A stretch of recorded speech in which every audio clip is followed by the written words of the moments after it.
Yeah, we're talking Manchester United. The issues in Man United are beyond just putting a bunch of players together and playing football. And it's very embarrassing. Yesterday at the Carabao Cup, losing to Grimbsy is another level of low for where Manchester United as a club is right now. Yeah, we're talking Manchester United. It's been an eventful 2 weeks from the beginning of the season. Manchester United playing Arsenal at Old Trafford, despite the fact that they dominated, they all were in a celebratory mode, thinking that they have arrived, that this season is going to be different. And we saw them against Fulham in the second EPL game of the season. Played well, but got a point at Craven Cottage. But yesterday at the Carabao Cup, losing to Grimsby is another level of low for where Manchester United as a club is right now. And we'll be talking Manchester United. But before we start, I just want to play us. I want to play us a video. So let's listen. Well, there are all sorts of emotions around this stadium tonight. I'm wondering how you sum up yours in the end. In the end, was for me was worse. The beginning, it's not about the results. In the penalties, I was not thinking about the penalties to go to the next stage. I was just. I think the way we play, the way we face competition, in one moment that everything is so important. I think the players spoke really loud about what they want today. In what sense? Guys, it's really clear. I just want to apologize to our fans, and we'll have a game now, and then we have time to think. Yola, you're the Manchester United fan here. What meaning? A lot of people have ascribed so many meaning to that. I have no opinion about that. I know Chimamaka has his own opinion. I know Perry has his own opinion. As regards that interview after the game, after Manchester United were booted out of the Carabao Cup by a 4th division, right? I don't know, whatever level, of Grimsby. What's your take? What's your take on what Amorim just said? The video we just made. First of all, I'd like to correct you, Ehis. We did not lose to Grimsby. We got knocked out of the competition. There's a difference. Thank you for correcting It doesn't mean they beat us in 90 minutes. But if you're a betting man, you would know that is not the case. If you're a betting man, you would know that game ended as a draw. But that's by the way.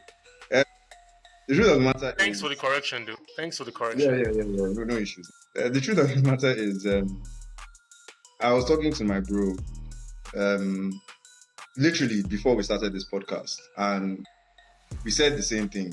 Those players are bastards, because you don't go to Grimsby, a League 2 team, a 4th division team, and not win. Regardless of the setup, regardless of the lineup, regardless of your feelings, and I think Cunha's penalty was a reflection of the mindset of everyone, because the penalty was very lackluster. It was very poor. So, 9 out of 10 times he scores that penalty. But that one time where he's thinking, I've got this, he probably thought the goalkeeper was going to go in a different direction, and then he just put in the back of the net. And that was what made him, miss that penalty. And it was a reflection of the mindset of the players, in that game, which was, we shouldn't have to be struggling against these guys. We should beat these guys. Onana had a couple of moments, and that meant that he let 2 goals in. Yes, their second goal, if there was VAR, would not have counted. But there's so many things that probably with VAR would or would not have counted. The truth of the matter is, Grimsby had the ball in the back of our net 4 times. There's no excuse for that, right? There's no excuse for that. You can't keep talking about the manager every time when things are not going right, especially when, I don't know if I've said it here before, I've seen teams switch setups and succeed. Crystal Palace literally played the same formation as us, right? Yeah, I think there are differences in the style of play. I think in terms of the way Amorim wants to build up, in terms of the way Amorim wants to press, there are differences between us and Crystal Palace. But at the end of the day, football is football. I think if you're a footballer, if you're a professional footballer, if you've made it to the point where you're playing at that level, in the world, you can't be so stupid not to be able to play in that kind of setup. You're either good enough to play in it, and I'll give you a typical example. Bruno Fernandez is not the kind of player that suits our play, our setup, if he's not playing as one of the 10s. But because he's our best midfielder, because he's a professional footballer, because he's an intelligent human being, he can play in that setup. Yes, he's not a perfect fit, but it works. Man United do not have a player in terms of a midfielder that is suited for that setup. And it's very embarrassing when you look at the fact that Manuel Ugarte is a professional footballer. He's been playing football for last 10, 15 years of his life. Only Kobe Mainoo has an excuse, right? And I would dare say even Casemiro has an excuse because his legs are gone, right? He doesn't have the physicality to keep up with that. But you see that Amorim still plays him. Why? Because he's got the quality in terms of intelligence, and all of that. Xavi said something once that football is 70, 80% psychological and 20% physical. There's no excuse really. And Amorim's statement is very clear. For me, it's one of two things. It's either he's saying they don't want to play under him, they don't want to play his style of football, which means that at some point in time he's going to walk away, or he's saying that they're not ready to be the team that they expect them to be. Because a lot of Man United fans went into this season really optimistic, thinking, yes, we're probably not going to win. We're probably not going to finish in the top 4. I actually was hoping we'd finish in the top 4 because I figured no other games except the Premier League. I mean, League Cup, is second team football. We've got players who doubled their XG in terms of goals last season. Literally, our front three doubled their XG in terms of goals last season. You've got a more experienced setup in terms of your defense. You understand the style. Yes, we may not have been able to buy a midfielder, but just limp over the finish line in 38 games. If you can't do that, then what's the point? And the Arsenal game looked like a reflection of what was to come. Again, unfortunately, against Fulham, we couldn't hold the lead. If there's so many ifs, right? If Bruno Fernandes had scored that penalty, if we'd gone 2-0 up, we probably would have won the game. And then if Bayanda wasn't fouled against Arsenal, we probably would have ended 0-0. So we'd probably have 4 points right now. And would have probably beaten Grimbsy. Possibly, if you guys are taking your chances against Arsenal, maybe you guys could have won that game. Yeah, exactly. So there's so many ifs and maybes, but there's a difference when you're seeing people trying their best and it's just not working out, and then when you're seeing people just not giving a shit. And I think against Arsenal they tried their best. Against Fulham they tried their best for 45 minutes or so. Against Grimsby, those guys didn't give a fuck. And it's very, very unfortunate because they're paid so much money and they're supposed to be the best amongst the best in terms of the professional sport. Because if you're playing in the Premier League, regardless of how you want to put it, you're in the minority, right? You're in the minority of footballers around the world. And if you can't cut it at that level, I don't know how you've made it this far. And that's really it. Yeah, Perry, you wanted to say something. Actually, I wanted to go to Chimamak, but Perry, let's have your thoughts. I know you have some things to say against Biola. No, not really. I have a few questions. And the first question I would say is, do you think your fan base is having a very premature and early season meltdown? Considering the fact that this is a cup competition and upsets like this happen, especially when you play in their home ground. The best team in the world for maybe 6-7 months, Liverpool, lost at Plymouth during the season and the FA Cup. So I think I'm asking because what I saw against Arsenal, what I saw partly against Fulham, I think everything is starting to come together except the goalkeeping position, which I'm aware you guys are signing someone for. So I'm asking, one, do you think this is a premature meltdown? Two, do you really think that a character like Ruben Amorim will resign from his position in the club? Biola. All right. I'll start with the meltdown. The truth of the matter is, it depends on how you're looking at it, right? If you're looking at it as season 1 for Ruben Amorim, you could probably argue, yeah, it's a bit too early. But then that would not really be an issue if we didn't play Grimsby yesterday and lose, right?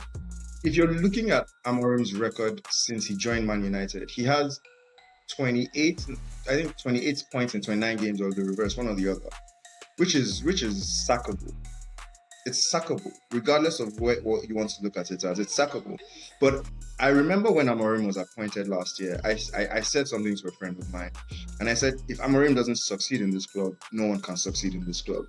And that's the truth, because the issues in Man United are beyond just putting a bunch of players together and playing football. And to an extent, I can argue that, yes, Perry, you're right, upsets do happen. Liverpool lost to a Plymouth side that is in the Championship, just a division below. Truth of the matter is, a season or two from now, you guys will be playing them in the same league. So it will be like, oh, you're losing to a Premier League side. Grimsby Town did not, in their lifetime, expect to beat Man United at home. Their fans thought they would come, have a nice game, see Man United players, Premier League players, have a good time and go. What really pained me, I'm not even going to lie, what really pained me was that at the end of the match, I saw that the odds for a draw was 9.5. And I should have put 100k on that. That was my own reason for my meltdown. Honestly. But if you're looking at it from a Man United fan perspective, I think being upset is justified. I think the people who are upset with the manager feel that the way he's set up is not right. The way he's set up doesn't suit the team. He needs to adapt. And there are people who have made that argument. Look, Pep Guardiola came to the Premier League. He tried to do his thing. He saw it didn't work. He adapted. And right now, the way Man City play this season isn't the way they were playing last season. I'm doing my way. When he got to the Europa League final last season, what did he do? He didn't do his way, right? You've got to realize that at some point in time, you have to do what you have to do to actually win games. And there's a thin line between, and that's my issue with Man United, right? There's a thin line between compromising to get the results and sticking to your philosophy to make sure that United play the way they're supposed to play. We saw it with Ten Hag in his first season. He sort of compromised to get the results, finished in the top 4, got a cup, felt, okay, now I can play my football in the next season. And he almost got sacked, right? But it really depends on what you want to look at it as. But honestly, Abiola, don't you think there's an X factor here? There are players that have been, it's like a vicious cycle now. There are players that have been involved in previous managers. Eric Ten Hag. The manager before Eric Ten Hag is who again? I'm trying to remember. It was Ole. Glasnich? It was Ole. Sorry? Although No, Ralph Rangnick was an Rangnick. interim. Yeah. He wasn't really a manager. It was just like an interim till the end of the season. But it was Ole. Yeah. Yeah. So they've been Ole, they've been The cycle is, I still see a few players at that team that I think need to go, right? Someone like Diogo Dalot, for example, has been in that team for too long. I would argue that Bruno, even though he's our best midfielder and arguably our best player, probably should be moved on.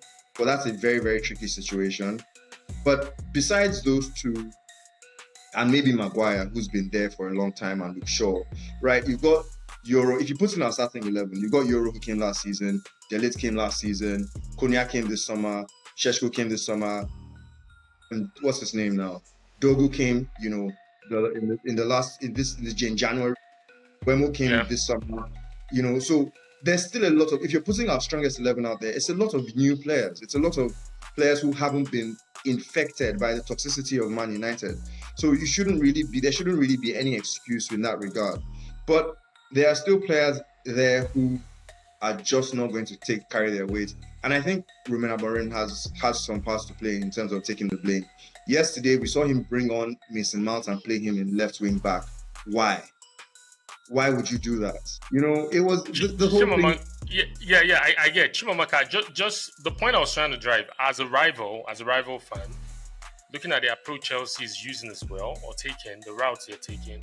Don't you think Manchester United as a club needs to build the club around the younger guys, like the spine? You just mentioned Euro in the defense, the midfield, Kobe Maino, and in the attack, Ahmad.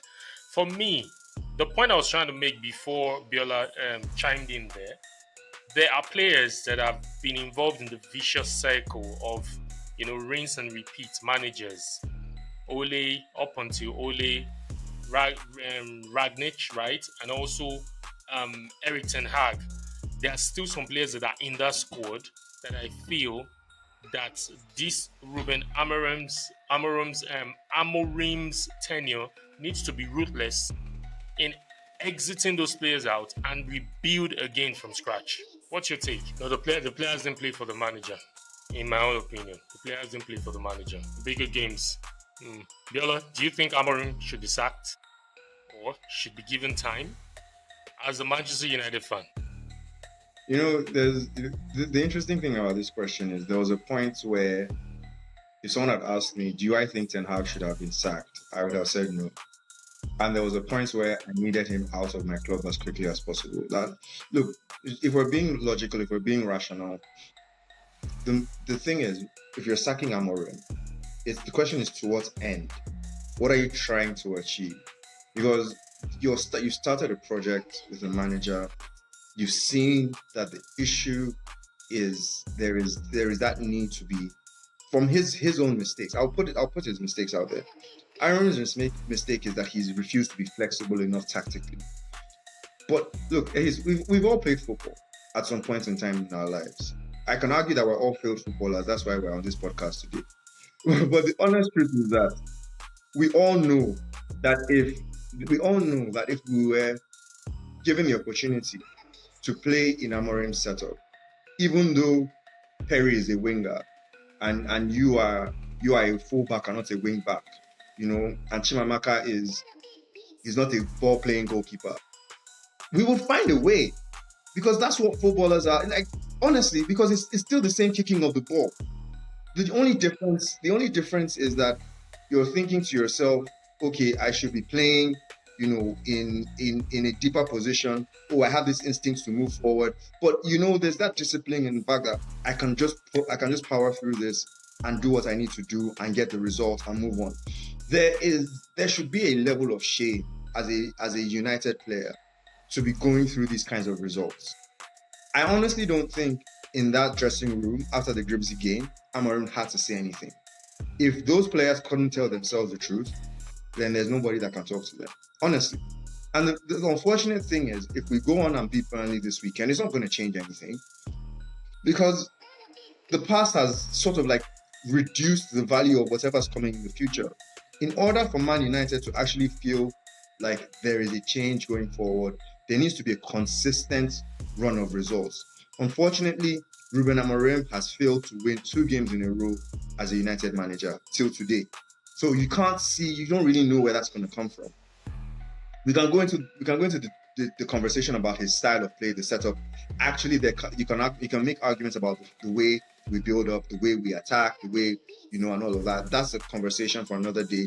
Is there a setup that works in the Premier League? I don't think so.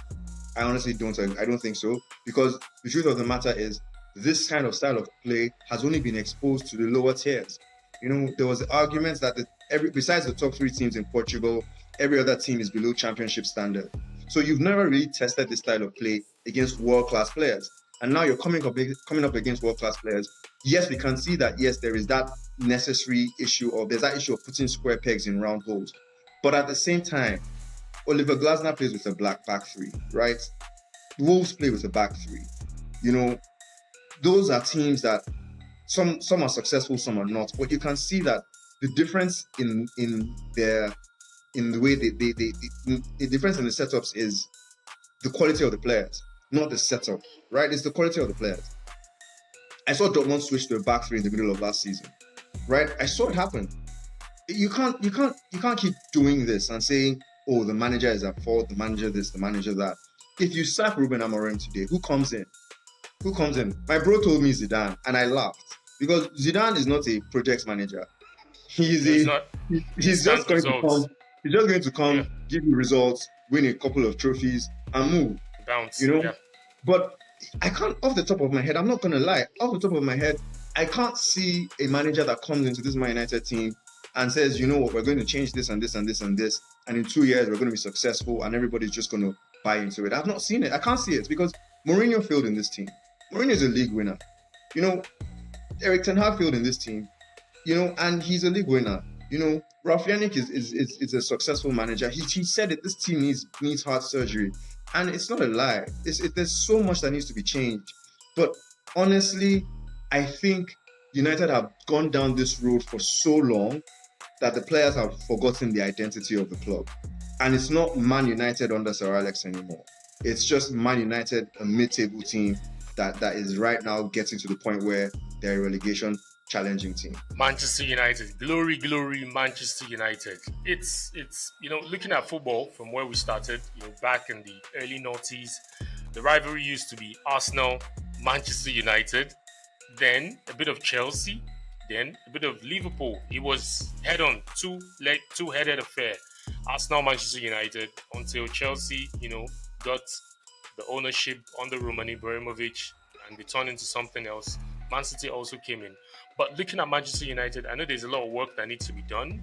Like Chimamaka said, the identity needs to be purged all over again.